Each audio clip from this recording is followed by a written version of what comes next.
자, 이번에는 우리가 화면에다가 입력 상자 추가하는 방법 한번 해볼게요. 자, 뭐 별로 어렵지 않습니다. 자, 우리 버튼 추가를 했었는데, 자, 여기 왼쪽에 팔레트를 보면 텍스트 뷰라고 하는 거 우리 이미 알고 있죠. 그래서 텍스트 뷰라고 하는 건 글자를 표시하게 한 거예요. 그래서 텍스트 뷰를 끌어다 놓는데, 자, 이게 버튼이 위쪽인데, 진짜 세로 방향의 가운데 가이드선, 즉 안내선이 보인 상태에서 갖다 놓으면, 자, 요런 모양이 돼요.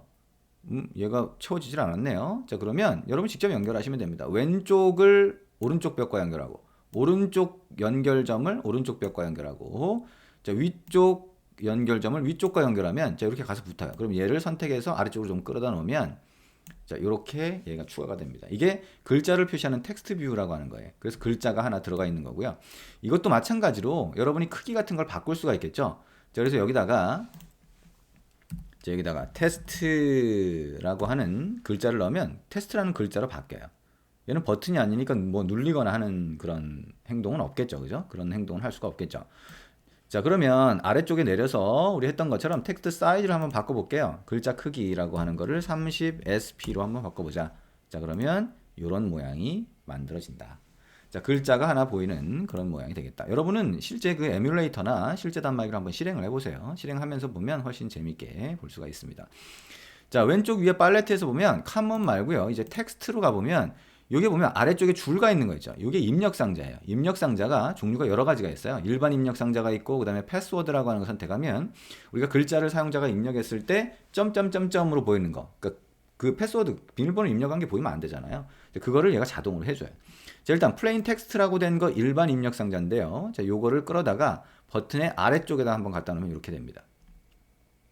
이렇게. 자, 아래쪽에 갖다 놓으면 이렇게 되고요. 왼쪽 연결하고 오른쪽 연결하고, 자, 그 다음에 위쪽에 연결점을 이번에는 위에 있는 버튼의 아래쪽 연결점하고 연결하시면 돼요. 그러면 얘가 위에 있는 버튼의 아래쪽하고 연결되면서 요걸 끌어다가 이 버튼과 어느 정도 떨어져 있는지를 이렇게 결정할 수가 있습니다. 이렇게 위치가 잡히겠죠? 그리고 입력상자에 자동으로 네임이라고 글자가 들어가 있는데 이 글자는 없애버리시면 돼요. 어떻게 해요? 자, 텍스트라고 하는 속성이 글자가 어떤 게 들어갈지를 결정하죠. 자, 네임이라고 들어가 있는 걸 선택해서 엔터, 삭제하고 엔터하면 이렇게 됩니다. 자, 입력상자가 이렇게 만들어지죠. 이것도 자, 여러분이 한번 실행해서 어떤 모양으로 보이는지 확인해 보시면 됩니다. 자, 이렇게 해서 우리가 입력상자 추가하는 것도 한번 해봤는데요. 자, 조금 복잡한 걸 한번 만들어 볼게요. 이거는 이제 재미삼아 여러분이 자꾸 연습해 보는 거예요. 이거 쭉 갖다 놓고 어떻게 되는지 뭐 이런 건데, 자, 우리가 뭐 여기 보면 글자 하나 있고 입력상자 있고 글자 하나 있고 입력상자 있죠. 그러니까 텍스트 뷰 갖다 놓고 아까 우리 텍스트 여기 팔레트에서 텍스트 그룹 안에 있는 플레인 텍스트 갖다 놓으면 입력상자가 되겠죠. 그죠? 그래서 텍스트 뷰 입력상자, 입력상자를 에디트 텍스트라고 부르는데 텍스트 뷰 입력상자 갖다 놓고 글자 바꾸고 입력상자 놓고 버튼 하나 갖다 놓고 로그인이라고 하고 이 위쪽에 위치 잡고, 그래서 위치를 이런 식으로 잡아 보시면 그러면 얘가 로그인 모양이 돼요. 로그인 모양. 자, 요거를 한번 만들어 보라는 거죠. 자, 요거를 어떻게 만들 수 있을까? 자, 여러분 직접 할 수 있을까? 직접 한번 해보시면 될 것 같아요. 자, 그러면 기존에 있는 거를 삭제하고 만드셔도 되겠죠? 그죠? 삭제하고 만드셔도 됩니다. 자, 그러면 여기 있는 거 이렇게 선택하고, 자, 요거 선택하고 Shift 키 누른 상태에서 요걸 누르면 다 선택이 되겠죠? 그 상태에서 딜리트 키를 누르면 얘가 삭제가 돼요. 자, 딜리트. 다 삭제됐죠? 자, 이 상태에서 아까 얘기한 자, 그 로그인 모양을 한번 만들어 볼게요. 일단 자, 카먼에 가서 글자만 표시하는 거니까 텍스트 뷰라고 하는 걸 끌어다 놓자. 근데 약간 왼쪽 위에다가 이렇게 갖다 놓고요. 자, 여기에 위쪽 연결하고요. 왼쪽 연결하고 이렇게 이런 모양이 되겠죠? 약간 끌어다 내리면 자, 이런 모양이 될 겁니다. 그죠? 그리고 자, 요거의 글자를 바꿀 거니까 저거 선택된 상태에서 여기 선택이 돼 있어야 돼요. 그래 요거의 속성이 바뀌니까.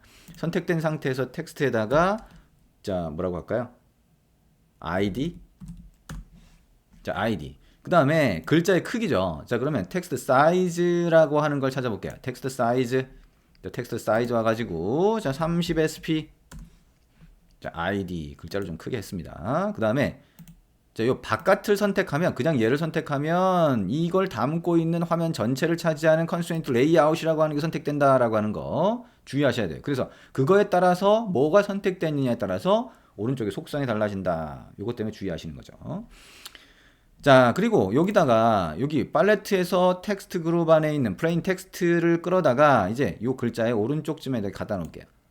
그 다음에 위쪽에 연결점은 위쪽에 붙이고 오른쪽 연결점은 여기다 붙이고 그 다음에 왼쪽에 있는 연결점은 왼쪽에 있는 글자의 오른쪽 연결점으로 연결을 합니다. 그 다음에 수평을 한번 맞춰보세요. 자, 대충 요런 모양이 되겠네요. 그죠? 요런 모양. 자, 그리고 여기 name이라고 하는 글자가 들어가 있으니까 입력상자에 들어가 있는 글자는 삭제를 합니다. 자, 어떻게 텍스트라는 속성에 가서 name 선택하고 백스페이스 키 누르고 엔터 누르면 삭제가 되겠죠. 자, 이게 id라고 하는 거고요. 이제 그 다음에 텍스트 뷰를 끌어다가 이제 여기쯤 갖다 놓고요. 자, 위에 있는 텍스트 뷰하고 연결, 위쪽 연결점을, 그 다음 왼쪽에 있는 연결점 연결하면 이런 모양이 되겠죠. 자, 요거를 위치를 이렇게 한번 잡아 볼게요. 자, 그 다음에 요거에 글자 갖다 대면, 자, 텍스트라고 하는 거, 요거를 비밀번호, 자, 이렇게 하고요. 텍스트 사이즈라고 하는 거, 자, 텍스트 사이즈라고 하는 거, 30sp, 자, 비밀번호, 요런 모양이 될 겁니다. 자, 비밀번호, 요런 모양이 되고요. 자, 입력 상자 또 갖다 놔야 되겠죠? 자, 플레인 텍스트라고 하는 거 갖다 놓고요. 자, 이게 왼쪽 붙이고요. 위쪽 붙이고요. 그 다음에 오른쪽 붙이고, 그 다음에 여기다가 갖다 놓으시면 되겠네요. 자, 그 다음에 똑같이, 자, 텍스트라고 하는 속성에서 선택하고 백스페이스 엔터 하면 이런 모양이 됩니다. 자, 아이디하고 비밀번호라고 하는 거에 입력 상자 두 개가 이렇게 표시가 됐죠? 그 다음에, 자, 버튼, 여기다가 갖다 놓고요. 자, 왼쪽, 오른쪽 이렇게 연결을 하고요. 위쪽에 있는 연결점을 위에 있는 입력 상자의 아래쪽 연결점하고 연결을 합니다. 자, 그러면 이런 모양이 되겠죠. 자, 이런 모양을 만들어 놓고요. 자, 버튼의 글자는 자, 여기 텍스트 속성이 있겠죠? 여기서 로그인이라고 변경을 해봅니다. 자, 그러면 이런 모양이 만들어지게 됩니다.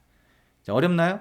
자, 그렇게 어렵지는 않을 거예요. 그죠? 자, 우리가 여기 끌어다 놓고 여기 보면 되니까요. 자, 여기까지는 사실 프로그래밍은 아니죠. 이제 우리가 코딩을 하는 단계는 아니에요. 화면만 간단하게 놓는 거기 때문에 이거 자체가 어렵지는 않을 겁니다.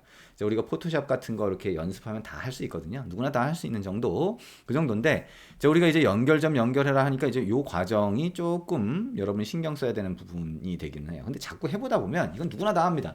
네, 누구나 다 할 수 있는 그런 과정이라고 생각을 하고 한번 따라해 보시면 됩니다. 자, 그럼 이렇게 해서 로그인 모양을 만들었다. 자, 여기까지 만들어 보면, 아, 우리가 화면이라고 하는 거를 만드는 거는, 자, XML이라고 하는 요 파일을 열면 화면 모양이 나오는데, 그냥 이렇게 쭉쭉 끌어다가도 간단하게 만들 수 있구나, 라고 하는 거 이해가 되실 겁니다. 우리가 웹도 마찬가지라는 거예요. 그래서 우리가 웹페이지 만들 때 화면 구성이 코드하고 분리되어 있어요. 코드는 뭐라고 했어요? 코드가 소스 코드라고 했죠. 그죠? 그래서 이것도 XML이 화면 구성하는 파일이고요. 자바 소스 코드가 분리되어 있고, 웹이라고 하는 거 여러분이 이미 해보셨을 수도 있고 나중에 해볼 수도 있겠지만, 이것도 HTML이라고 하는 걸로 화면을 여러분이 구성할 수가 있어요. 실제 그 동작하는 거, 버튼이나 이런 게 동작하는 거는 자바스크립트라고 하는 소스 코드를 사용을 하게 됩니다. 자, 그런 것처럼 화면과 소스 코드가 분리되어 있기 때문에 여러분이 그냥 디자이너다, 아, 난 디자이너 일을 해 라고 하더라도 앱 화면을 만들 수 있다는 거예요. 자, 소스 코드를 건드리지 않고도 화면이 되니까요. 자, 그게 이제 장점입니다. 소스 코드와 화면이 분리되어 있다는 장점이 되겠죠. 자, 그렇게 해서 자, 우리 바꿔봤는데요. 아까 우리 여기 레이아웃이라고 해서 컨스트레인트 레이아웃이라고 하는 게 있었죠. 자, 이 컨스트레인트 레이아웃은 우리말로 하면 제약 레이아웃이라고 해요. 그래서 제약이라고 하는 건 뭐냐? 자, 얘가 가지는 위치, 자, 텍스트 뷰든 에디트 텍스트든, 자, 버튼이든, 자, 이런 게 가지는 위치가 연결점을 어디하고 연결하느냐에 따라서 위치가 결정된다 라고 하는 거, 요거를 제약이라고 불러요. 제약. 그래서 제약 레이아웃이라고 하는 거는 이렇게 연결해서 위치를 결정한다 라고 생각을 하면 쉽게 이해가 될 겁니다. 그래서 어디든 자, 연결선을 이용해서 위치를 잡아준다. 그러면 컨스트레인트 레이아웃이라고 하는 거 말고 다른 레이아웃은 없냐? 자, 있어요. 자, 그 레이아웃을 우리가 조금 이따 같이 한번 바꿔서 만들어 보도록 하겠습니다.